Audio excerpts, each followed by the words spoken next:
Welcome again to our Mission Matters Club, where we host a weekly show. Today's episode is the 4 seasons of a business cycle. And we put together these events once a week where at 4 p.m. PST, 7 p.m. EST for all you East Coasters or anywhere else you might be in the world, and or might be tuning in later on in this recorded channel. We're going to highlight what are all the different aspects of a business that take place, and do some businesses have seasons, what the differences are between various industries, and how it kind of formulates. And here we have, alongside Adam, my counterpart, who's going to be moderating the panel, we have Lorin and Joanna, who are going to share a little bit more insight. But just so everyone knows, and if you're not familiar with our brand, Mission Matters, we're a media company focused on the needs of entrepreneurs, executives, experts. We highlight and publish books as well. And then we also help produce podcasts. We have a wide variety of clients. We've been doing this for the past 5-6 years, and we've recorded nearly 5,000 episodes. So we're always looking to bring on more guests onto our show. And anyone that needs help with and support in marketing or branding, of course, we can help there too. And today we're excited to kind of kick this into gear. And I would like to introduce Adam, who is going to moderate the panel. And then from there, why don't you introduce yourself and then also our panelists?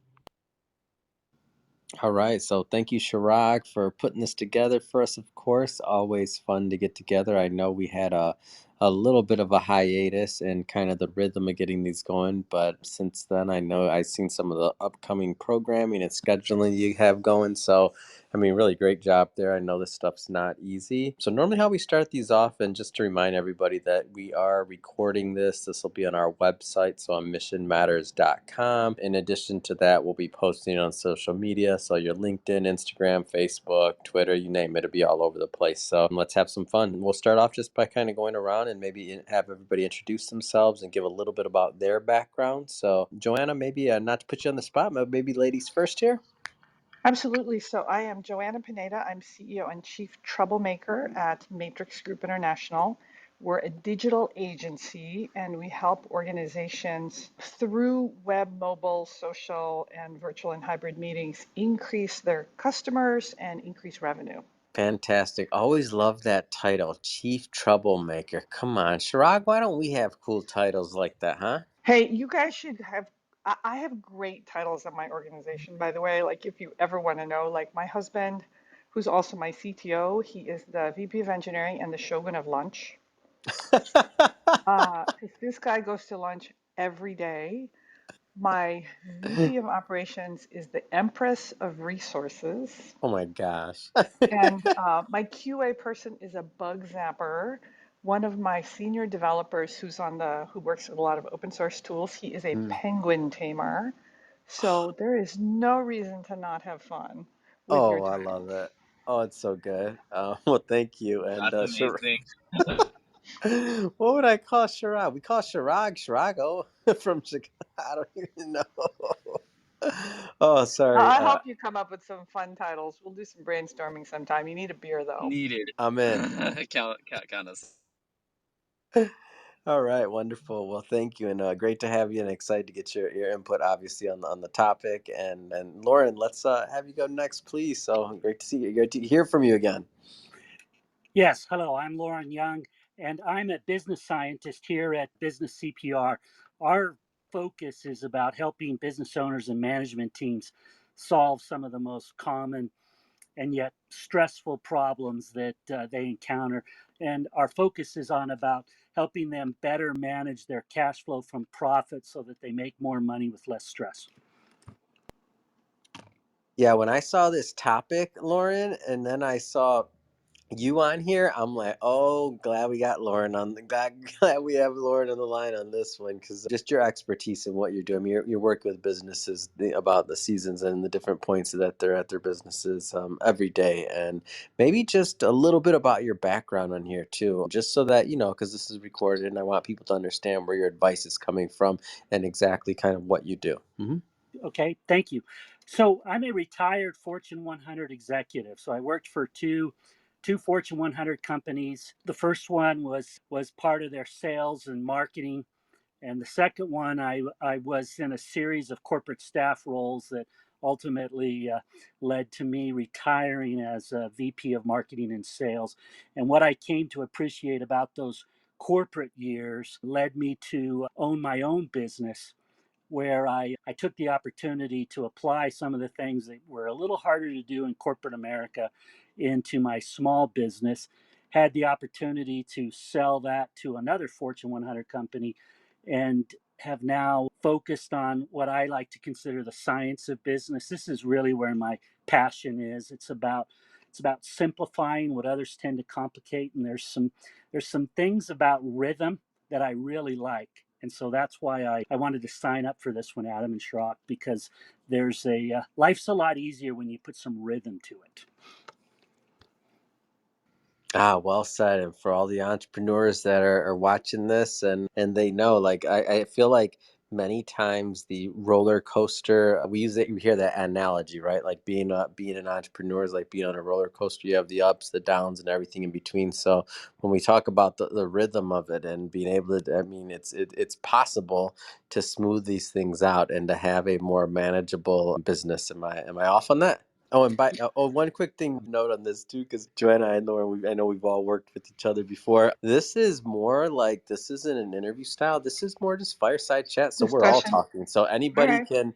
can dive in or ask questions or anything else. This one's a free for all. It's a lot of fun and it's interactive. And I'm gonna plan on and learning from both of you and everybody else in the panel, and interested to hear your views. So for this one, anybody can dive in. It's not like the formal podcast and things that we've done in the past.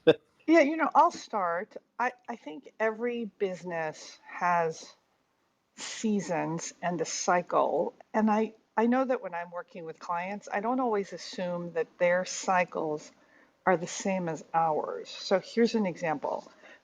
People will say things to me like, well, I guess it gets less busy for you at the end of the year. And that's absolutely not the case at all. So when you're in the kind of the web mobile app space, for example, there's a lot of people who want to launch things January 1st. For whatever reason, it's just one of those things. It's you want to start off the year, or they'll say, we want to be ready by the end of the year so that we can tell our board that we got this project finished. So what does that mean? That means that maybe my clients get to go off at the end of the year, but we're busy. We are busy, actually, very, very busy during the holidays, because it means that between Thanksgiving and Christmas and the New Year, we're trying to get a lot done so that our clients get to launch their things at the beginning of the year. So everyone's cycles are different. Anyway, so when during the conversation, I had some thoughts about how to figure out your business cycle, and also how to figure out how your business is doing across your entire cycle using KPIs. I have found that using KPIs and doing a trailing 12-month reporting helps you see the business cycles and helps you see if you're doing well or not doing well, as opposed to year-to-date reporting. Those are a couple of things that I thought might be interesting to discuss today. Well, Joanna, I really want to build on the power of reporting. Mm. I really do think that one of the big differences that I've experienced between the corporate days and working with small business owners is the C-suite would never enter a new month without reviewing the previous month's results.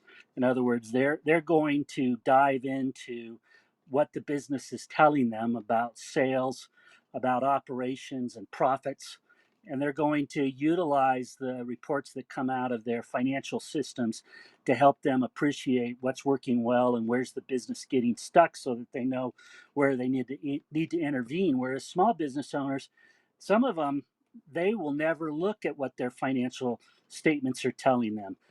They may have a conversation with their accountant at the end of the year when they're filing taxes, but other than that, they're not pausing, as you said, the trailing reporting. There's an opportunity there to really see the business and how it's flowing, and where it needs intervention, and where things can just be allowed to continue because that part of the business is working well. So I appreciate your thought. Yeah, I think it's so important to be looking at your numbers month after month, because if, for example, your revenue's off in a given month, instead of like realizing at the end of the year that you had some problems that month, I mean, you can make some changes. You can maybe cut some variable expenses. Maybe you can, work with the sales team, work with some of your customers, and it just I don't know. I agree with you. I think you got to be looking at your numbers. I think that every CEO has to be familiar with their numbers. I know that some, are kind of are less confident with the numbers. God, I mean, I have a every other week meeting with my director of administration and my VP. We look at the numbers. We look at utilization. We look at revenue. We look at cash. We look at projected, revenue for the month based on, what we think is going to launch, because that's usually when we're able to build. And then we actually, 2 weeks later, we say, okay, this is what we projected and how are we doing? I just think you need that kind of discipline. But also you need to know your cycle. So for example, like I've got a friend who runs a tax prep business, and he knows that most of his revenue and most of his profit is going to come between January and April. And then there's a little bit of a bump in September and October. The rest of the year he's busy, he's doing, planning with clients, he's working with clients that have maybe a fiscal year end. But for most of his clients, because they're calendar year, that's when they're busiest. So that's his cycle. And he knows that. And if you're not looking at a trailing 12-month report, if you're doing year to date, for example, starting in January, you'll see that you're having a great year because you're doing really well, January to April, but then the numbers tell something totally different. But it's not until you see the full year that you see, oh, this year I'm not doing as well, or this year I'm doing better, because you've gone through a full year of the ups and downs. I wanted to just probe a little bit, Joanna, on the. Sounds like you're every other week having a sit down with your VP of administration, and I heard you talk about you're looking at sales, you're looking at Mm. expenses, cash flow, you're making some projections, and then looking at how things matched up against what you expected. Did I understand that correctly? Yes. And my question is that on a you have that on like a set day during the week, a set time, or is it just every other week you do it when it works? So every other week, I have a meeting with my directors where we talk about whatever it is they want to talk about, but also they do a check-in with me. And then every other week, it's my director of admin and my VP. And that's when we're doing the numbers, we're looking at utilization, we're looking at billing. So I have a cadence. Every other week, I'm meeting with the directors, or we're looking at the numbers. Directors, and then we're looking at the numbers. And that's just the way it is every month. So what I love about what you just shared is that's the rhythm that came to my mind when Chirag introduced this particular panel topic.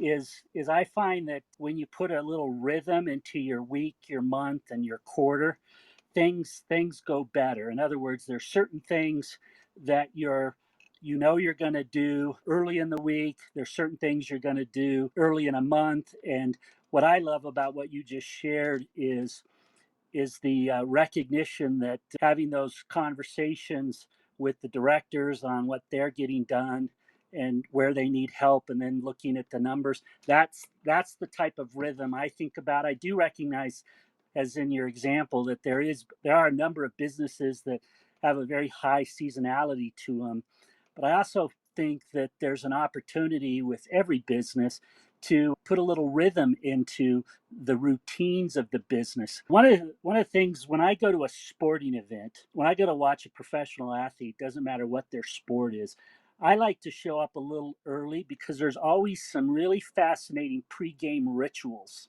that they go through to get their Hmm. mind into a frame to play the game. And I just appreciate that it's unique to many of the players, and there's some positions that'll work together. But my point is there's just certain things that they do leading into a game that is just become something ingrained in how they do things. And I think there are some really effective business leaders who do the same thing.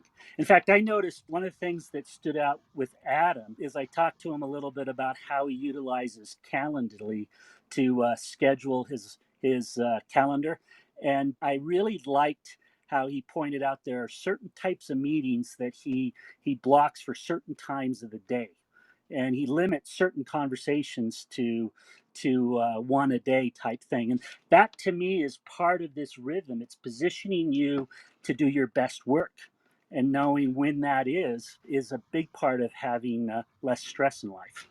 Hey, have you guys read the book When by Daniel Pink?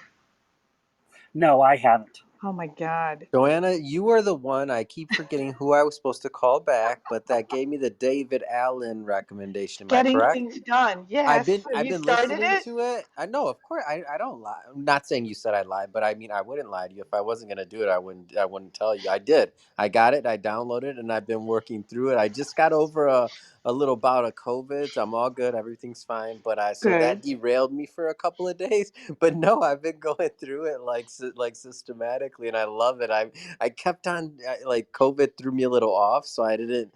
I was like, who gave me that recommendation? I'm gonna find them. I don't remember how, but I have to follow back It up. was But me. just now when you said, "Oh, have you?" I heard your voice say, "Have you heard of David Allen?" I heard it, but I've been Oh I've been on man. it. And Go ahead. Chirag, let me tell you about getting things done. I find that every year, or every 6 months, I have to re-listen to some chapters just to get a refresher. So anyway, but I got to tell you about when, because Lauren was talking about, kind of timing. So in When, Dan Pink, who's one of my favorite authors, I'll talk about his stuff all day long, he talks about the science of timing. Among other things, he says that there really are different types of people. There really are people who are early risers, or really are people who are night owls. But for the rest of us, we're actually, I can't remember what he calls us. He calls us like middle, I can't remember, like middle something. And he says for the vast majority of people, you have a peak in productivity by late morning, and then you have a trough right after lunch. It and then you slowly climb out of it. You have a little bit of a peak like after dinner, and then you have a trough, and then you basically go to bed. And he says that it's really kind of important to know about yourself when you have peak productivity and when you have troughs, so that then you can schedule meetings and you can schedule your work. So after reading this book, one of the things that I did, for example, was I moved my staff meeting to 4 p.m. because 4 p.m. is when most people are experiencing a dip in productivity. And so I don't need people to be hyper productive at 4 p.m. I just need them to pay attention. 9:30, it turns out, was like high productivity time for people. They come in at 8:39, they get going, and then they get interrupted by a meeting. So I said, you know what, let's try to avoid those mid-morning meetings, because that's when people are very productive, they're most alert. Give them that block of time to do focus. And then when we do the trough, between 1 and 4, maybe that's when we have meetings. The other thing that we've done as a result is we try to avoid pitches right after lunch. Sometimes we can't avoid it, but if we can, we avoid it, because that's when people experience a trough. And I'll show you one other thing that Dan Pink says. Dan Pink says that if you're doing a sales pitch, if you are the incumbent, go last, because then you have the final word. But if you're not the incumbent, then try to go first and try to go early in the day, because that's when people are most open to hearing new ideas and hearing from new companies.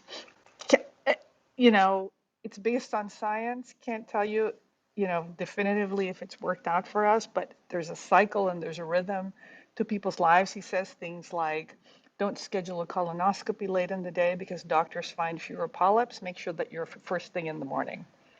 This is a fabulous book. I will recommend books all day long. This is easy to read, easy to listen to, total ear candy. By the way that you clap on Clubhouse, just for those like culture wise, is if that means you're clapping if somebody taps the mic on and off. So I had to clap to your comment. That was Oh, great. nice. Thanks. So And might I suggest we shift a little bit. We've been talking about the day and the week. I'd like to propose we talk a little bit about quarters, hmm. like first quarter, second quarter, third quarter, fourth quarter. Oh, love it. Good. Yeah.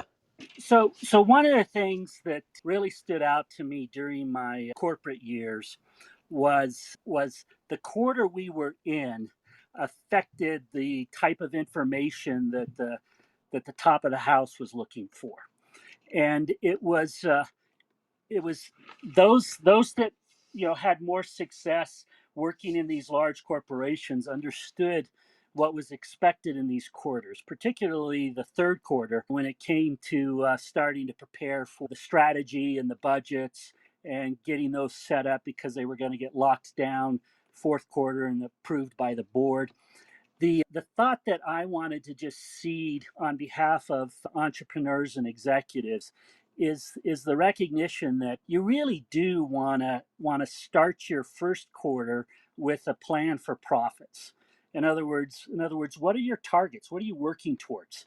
And what I have found is that when you have a good view of what you're trying to accomplish by month, you're better able to position yourself to what Joanne was talking about, where you can start to gauge how well am I doing relative to what I plan to do. And so you're looking at your month, and you've got it laid out at the beginning of the year as your 12-month plan for profits, but then each month you're reviewing your progress against that. And as you move into your second quarter, you either are on track or you're not on track. And if you're not on track, then it's about serious adjustments. Maybe you're a little too optimistic. Maybe you need to really tighten in on certain things and have more prioritization and focus. But the point is, quarters in business are a nice way for us to check in. I'm not saying you do away with your monthly reviews, but those quarterly reviews put a there's just a little more action driven out of those, because what you're really saying is, through the first quarter I'm either on track or off track. Second, you're now at the midpoint, and then third quarter it's really done. You're just about getting ready for the new year. But the Mm-hmm. point is, as you move through a year and you think about quarters, it's a great way to help focus people. Lauren, can I ask you a question? So, what do you recommend that your, that the companies track on a quarterly basis? I mean, obviously there's the obvious stuff, but are there certain metrics that you think they should be tracking that maybe aren't so obvious?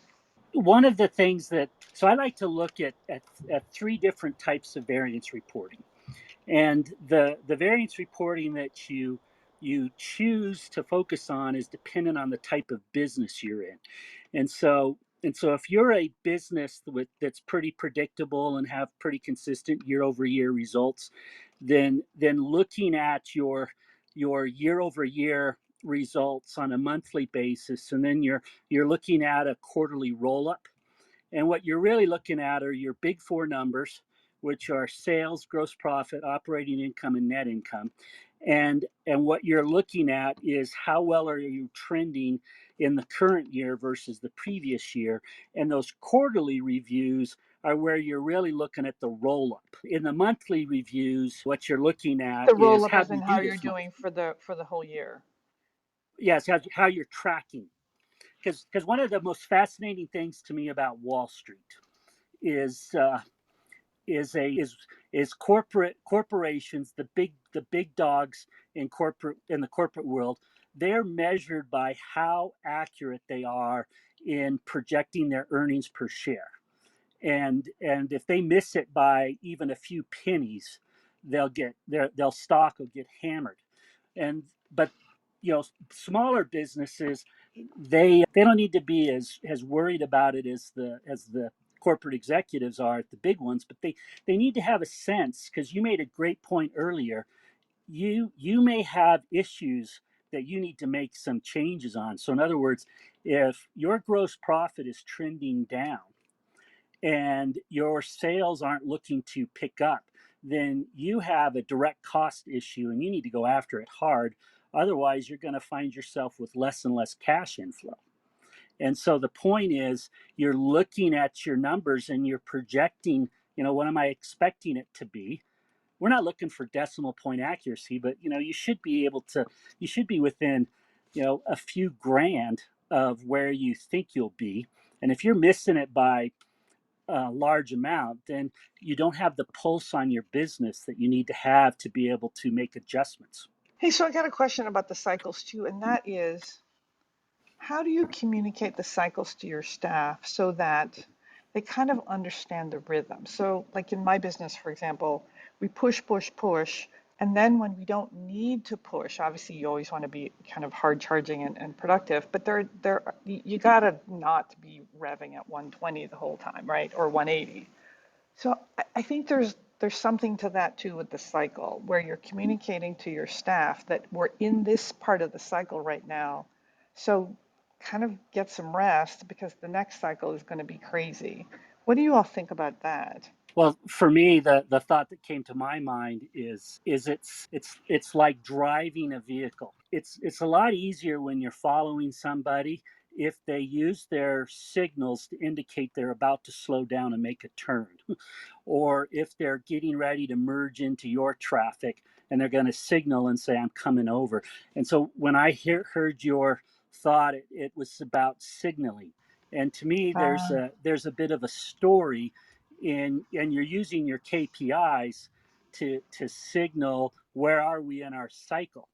And so you have your pipeline, which is your pipeline indicators, which are telling you what's on the horizon, and then you've got your deliverables associated with operations that are telling you, what work is nearing completion. And so to me, the numbers of the business help tell the story, but the challenge is connecting people to the numbers so that they understand the story that's in them. So that's where you, as the leader, are helping them recognize that when you see us talking about this, that we're signaling that we're gearing up for a heavy deliverable period. So get ready, because we've got some big projects that are coming due, and we're going to have to button down and get them completed.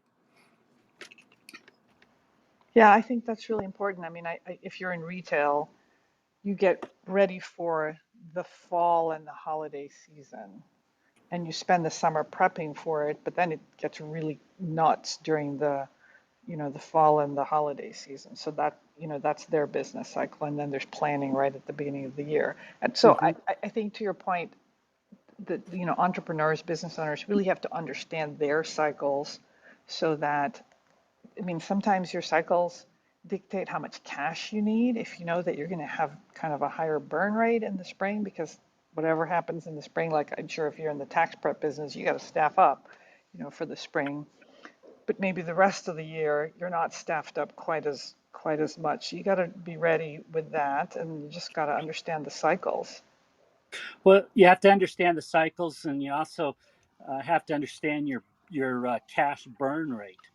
Yes. When I think about businesses that are highly seasonal, they have to be setting aside certain amounts of money during the peak period to carry them through the slow period. Otherwise, they're going to have real cash flow problems. And so part of the importance of, we've been talking about rhythm and numbers, is appreciating, what is your burn rate. And if your burn rate is at X, you need to set aside enough to cover X. Otherwise, things are going to be pretty hard. So I got a question for all of you, and that is, if you've got seasonality in your business, how do you even out the cycle a little bit so that you have, fewer swings? And I'll give you an example. I tend to have a terrible January. Again, because what happens is we launch a bunch of stuff and then clients are just really tired and they don't want to do anything. Or their new year is just starting and they're not quite ready to pick up projects. So historically, I don't have a great January, and we've worked on some things to even out January. But what have you found are some good techniques for evening out the business cycle? So, Shrock and Adam, are you jumping in, or are you just letting Joanne and I talk? I can jump in. So on our side, I guess just it kind of depends. I would say on the books, like when it comes to all the book publishing side of things, we've seen it year round. You typically, I think there's a lot more book purchases typically happening earlier in the year. So we've seen a little bit more of an on ramp around like summertime until the end of the year where people want to get their books published just because they want it in time by the start of the year because they know. The year thing again. Yep, yep. So there's a start of the year thing, but what's funny is we get a lot of people even at the start of the year where they have it like on their agenda that, oh, I'm gonna work on my book this year. So we get a huge influx of people that have a New Year's resolution, that, oh, I'm gonna start my book. So we get a lot of inquiries year round. I mean, I don't know if we've seen necessarily a cycle. I will say that the one point in time from mid-December to mid-January, we do that's usually or historically when we kind of get our biggest lulls. Understandably, most people are on vacation and they're coming back. But otherwise, it's always been pretty busy year round. And then on the podcast side, I think it's similar. It runs pretty similar. And I think we get a lot of folks, especially now, a lot of people that want to keep their podcast consistent, and it's something that they want to do on a consistent basis. It's like, it's not it's basically like marketing, right? Like you're always running marketing year round. Now, I will say with podcasting and books, it is a little bit more consistent, but having owned a few, like a marketing agency before, I usually see the biggest on ramp of like marketing expenses in Q4. And people are getting ready for a big jump, and people know, in fact, all of the big platforms like Facebook, Apple, Google, Meta, right, or whatever it's called, TikTok, they charge a premium when it comes to advertising because they know everyone is getting ready for the holidays, and that's usually when they get the biggest form, like the revenue pushes in. All the platforms charge a premium to advertise, whereas around Q3 or Q2 to Q3 is usually when it's heavily discounted typically, or even at the start of the year, just because people aren't promoting as much. But then going into like February or around like Valentine's Day, around holidays, that's usually when you kind of see a spike. So in those industries, but I mean, in ours, it's been pretty consistent year round, just, being in education, being in on the podcasting, book publishing side. So I have two thoughts to your question, Joanne. I appreciate what Adam just shared. And in the perfect world, you identify an off-cycle product or service that you can be pushing during those off months. And so, for me, I love the mountain. I love snowboarding and skiing. And one of the things that I find fascinating is the really big ski resorts don't rely just on the winter. Like my local resort here, as the snow melts, they're gearing up for the mountain biking and for the hikers. And so they'll run their lifts in the summer to support the mountain bikers, the climbers. They put a zip line in so that people can zip through the forests. And the point is they've they've allowed they've got this fixed asset that they're trying to better utilize through the course of the non-winter months. And so in the perfect world, that's what you do is you offer something off cycle. And so Adam referenced the books and the podcasting, but the reality is that's easier said than done, and that's why I go back to planning for profits. Part of the planning for profits is you recognize in your 12-month profit plan, for example, in your case, January is going to be a low month. So I've got to position myself because I'm not going to have the sales coming in. So I've got to build some cash reserves heading into January and to carry me until the next bump comes. But what I love about planning for profits is that you may have a low month, but if you know it's a low month, then you're managing your business the way you expect it to perform, and that can be satisfying in and of itself. And the point is, when you know that cycle or that rhythm through your business, you can position yourself as you go through those ups and downs. It's harder when you don't have that sense of rhythm. Like I have several clients in the construction industry, and their life ebbs and flows with their jobs, and they'll have a series of really big jobs, and the next thing you know, they're scrambling to find work. And so that's all about just understanding the numbers. You can better weather the downtimes when you know what your numbers are going to be during those times. Yeah, I totally agree. And I think, keeping a close eye on the numbers, Lauren. it's just good. I mean, there's certain numbers that we track too. Like, for example, we track our net payment rate. Like, how long is it taking our clients to pay us? And when they start to slow pay us, and it's not just like there's some clients who always slow pay you, but when you start to see lots of clients start to slow pay you, then for me that becomes a leading indicator that something's up. And then we start planning differently and we start hoarding cash or we start, we just start to act a little bit differently. So there's that type of kind of early warning system that we try to build into our cycle as well, that maybe has less to do with our business cycle and more to do with the bigger economic business cycles. So Adam, how do you do that clap again? You hit the Like mute this. button on and off? Okay. Well, Joanne, I would share in Adam's clap. I love that approach you take because it's amazing to me how many people don't pay attention to their receivables. I'll go into clients and they'll have this aging report that's just really horrific. And it's like, well, how come you're not collecting these really past due monies? And they're like, well, I don't like calling people. I don't like going after it. But the point is you can tell a lot about what's happening by the trending in your AR aging. So good for you. Well done. Yeah, no, we're, I think if you know you did good work, then you should get paid for it. And for me, what I find is when a client slow pays you, that's an indication of lots of things. It could be that they just never got the invoice. It could be that they were disorganized. It could be that they're unhappy with something, but they just haven't told you and they're just kind of sitting on the invoice. Or there's something else going on at the organization and they've been told to kind of hold on to invoices. Either way, you need to find out. And the sooner you find out, the better. Absolutely. Well stated. Yeah, Lauren. So as I was listening, you gave me the words for that. I didn't know what we were doing. So Chirag works, of course, more on the day to day, like client facing side of things for many of this, and then on my end, I'm probably the one coming up with most of the products and product development. And so my day to day cycle, though, usually runs around the media. So and I didn't really realize what I was doing in creating new products and different things. We just kind of added pieces to the puzzle as time had gone on, and based off of like what audience and what our clients wanted. Things like coming on the show and being a featured guest or press or PR, and so we kind of built all these complementary channels. But in retrospect, like as I'm hearing you talk, I don't have your exact word, but you use the ski lift resort example. But in retrospect, that's what we were doing.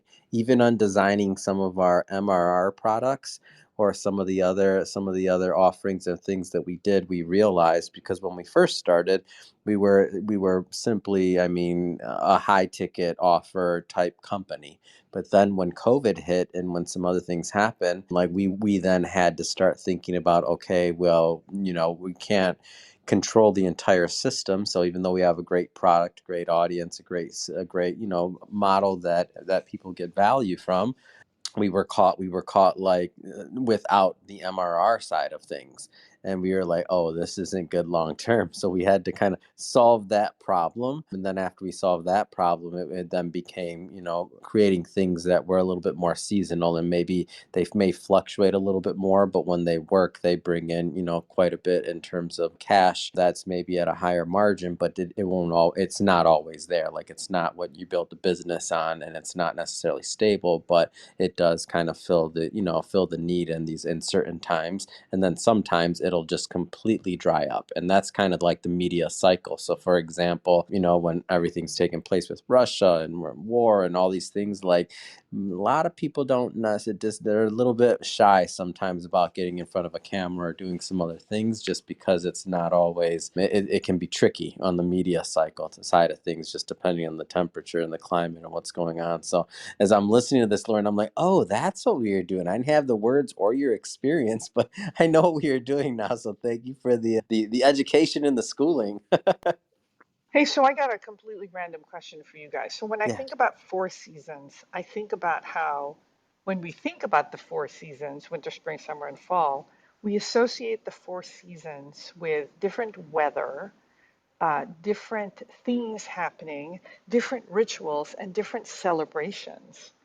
And I was just thinking about in our business, when we have our different seasons, do we also have rituals and celebrations that help us mark the seasons? I don't know if that's even worth discussing, but it just occurred to me. Oh, I like it. I like it. I'll say that internally, this is One of the things that so we've had quite a bit of growth from over the last 2 going on 3 years, and we've been in business now going on 6. And first couple of years are really figuring out the model, building the brand, like making sure that we had something to say. But as we grow, I think we are just to the point to where we're really starting to not saying, I would argue that the idea mission matters, what we do as a whole, like culture is important to us. It's in everything we do. It's what really dictates the content, who we allow on the platform, what we produce. But internally, we've just really started thinking about like what that looks like, doubling down now that we have on that side of things. And we've kind of linked it specifically to culture, but I can't claim that we've internally planned for seasons because we know certain things are going to happen. So for us in summertime, just maybe we're in California, but August we know is at times going to be, people are going to be a little bit unplugged because maybe it's August and summertime in California where a lot of our base is at. And that is what it is. Not everybody's going to be on Facebook or interacting, and it's fine. Like, we understand that.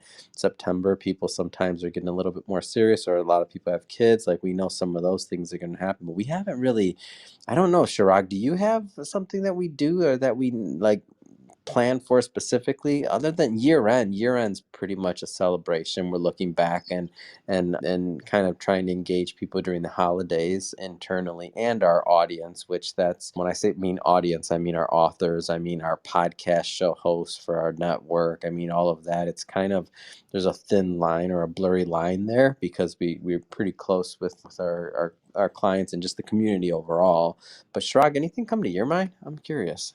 No, I think a lot of the products that we focus on are typically bucket list items for people, right? Like there's a lot of people that want to at some point in their life publish a book. And for a lot of people it's something that they feel like it's so far beyond, right? I think what we've done is allowed people it's essentially we've democratized it. We made it so much easier to become a published author or become or launch your own podcast, right? Just with a lot of the things that we've been able to do. It's a little bit more difficult to say because we don't really have seasons. I think a lot of what we do have is people that are trying to hit these bucket list items because these are like lifelong goals. I feel like that people have more so than just like year or seasonal things that are in place. Now, granted, we do get that audience, of course, that reaches out to us where they know it's time for them to publish a book. But probably way more people that we talk to where they didn't even think that a book was something that they could do that was on their horizon. So I think specifically for the products that we offer and the services that we provide, it's just it's not something that's a little bit more like urgent or immediate that like when it comes to like digital marketing when I was doing that back in the day, it's something that they did. Or like accounting, we all know we all have to file our taxes April 15th, right? And usually it's a lot more black and white. We know that accountants in general are going to be busy up until start of the year or end of the year, basically October until April, and then usually April until the summer. They're usually that's their time off, or right after October 15th, September 15th, right? They take a little bit of time off for like a month or two going into the holidays, and then they're busy again. So it's a lot more black and white. I feel like our industry is just not at all. Or I haven't Yeah. identified this, having been I doing this for so long enough. I don't know, Joanna. I think I need to pay more attention to that because I think it's a great question, and I think there's something there, and I just don't have. I'm open to it, and I don't have the answer to it. Like, I've never really considered it, and that's why I feel there's definitely something there, like, for sure. And So, there's an opportunity. And I'd love to hear any input on where the question came from because I've just never considered it, to be honest. Lauren, you were going to say something? well, one of the things that I've always found fascinating so I like the connection between seasons and certain celebrations, but the thought that kept coming to my mind was incentive and recognition programs.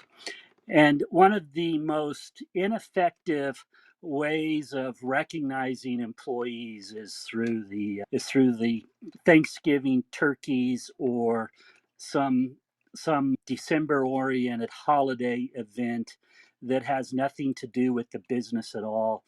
And what I have found is that you've got a lot of businesses that will give, so they become entitlements. Employees expect something around Thanksgiving, they expect something around the holidays at the end of the year. And so when you've got when you've got your business celebrations or pauses where you're bringing people together and it's focused around something that's become an entitlement, then I think you're missing the mark. The opportunity is to celebrate wins and to acknowledge successes. And for me, those are less about the time of year, and they're more about the recency of it happening. In other words, reinforcing the good stuff that goes on and capturing those moments, to me, is really where the hidden opportunity is. But for those that are looking to have somewhat of an incentive program where they're sharing in the profits and there's a reward that comes along that is above and beyond their compensation because you're paying out of profits and they helped contribute to that, then there's a lot you can do around the timing. And for me, that's always been around quarters. And so when I saw the topic 4 seasons of a business cycle, I actually replaced the word seasons with quarters. Mm. And businesses go through quarters, and in corporate America we're much more aware of quarters than we are in small business. Small businesses don't think in terms of quarters very often, but quarters are a great way to pause and reflect. And when I help put incentive programs into place, I structure them often so that the payout is at a quarterly level, so that there's some discussion of how the business is doing each quarter, because you can have a good month and a bad month, but 3 months is enough to be able to indicate whether or not there's something there to reward on, or if there isn't, that's another great conversation. This is what happened. There's no quarterly payout this month because of A, B, and C. So for me, it's about helping people have a line of sight to what's working well in the business. Those are the celebrations. And where are we getting stuck? Those are the conversations that help people understand what changes need to be made. Lauren, I appreciate that very much because I am one of those people who has historically focused more on the month reporting. So I'm going to take this back and maybe reframe some of my discussions with my team to say, let's look at, the monthly numbers, but let's also take a look at the quarterly stuff. And, we don't just look at the numbers, we look at other things too. We look at utilization, but we also look at launches. Like, we might have had a good quarter in terms of revenue or a good month in terms of revenue, but we didn't launch anything. And launches are just, when you're working for a marketing agency or digital agency, launches are great because you get to celebrate stuff. You got something done. And Adam, to your point about the rituals and the celebrations, I'm thinking about it right now because we have pretty much decided to stay remote. There's just not a lot of appetite among my staff to go back into the office, although this week a bunch of us are in the office just because, we made the decision to do it. And then I think probably in a couple of weeks, we'll be mostly remote again. And plus we've got interns. But I'm thinking about how rituals and celebrations bind people together. And we have tended in the past to associate them with quarters, but we haven't been doing it during the pandemic. And I'm mindful that I got to figure out how to get it done. And now that we're back in person, we're able to do more of these rituals and celebrations in person. But during the past 2 years, really were not. We did other things. But anyway, it's just on my mind.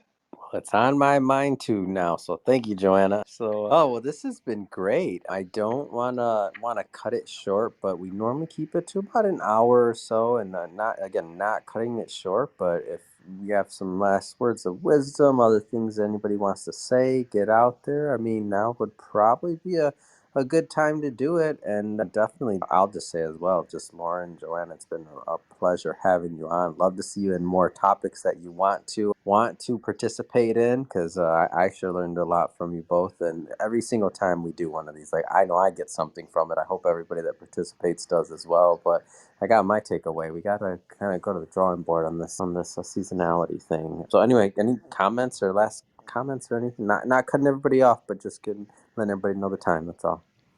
Well, I'll just say this every time I'm in I'm in a CEO group, I'm in a Vistage group, and at the end of the meeting, my coach will say, what's your takeaway? And my takeaway, I think, lots of things, but Lorin, I think I need to look more at quarters. So thank you. I appreciate that. I also want to thank the group. I've enjoyed this conversation, and it's been nice to reflect on how life is better when we pause to celebrate our wins, and when we also pause to appreciate where we can do better. And that's what this conversation helped trigger for me, is a recognition of both things to appreciate as well as things to look at doing differently and better. So thank you. Thank you. All right, Chirag, you want to take it home? Yeah, I'll do it. So, thank you again, everyone, for tuning in. Again, we host these pretty much once a week, once every other week. We already have our next week's discussion planned on May 26th, if I have my dates correct. Yep, May 26th at 4 p.m. PST. Next week's discussion is on mental health. And we've got a huge panel actually lined up. I think we have nearly 15 people that have already signed up for that discussion. So that one's going to be a very interesting topic coming up. Want to thank all of our panelists, Joanna, Lorin, again for your time and all your wisdom that you bestowed on all of our listeners. Again, these conversations are recorded so that there will be a live, or an audience that can tune in to this even at a later period. So with that, I hope you all enjoy your evening, and we'll be sharing the links to Suno once it's edited by our team. Thanks, Chirag. Thank Thanks you. for putting Thank this you. Have a together. good evening. Thank you, Bye. Joanna. Bye-bye. Thank you, Lauren. Bye, Bye. everyone.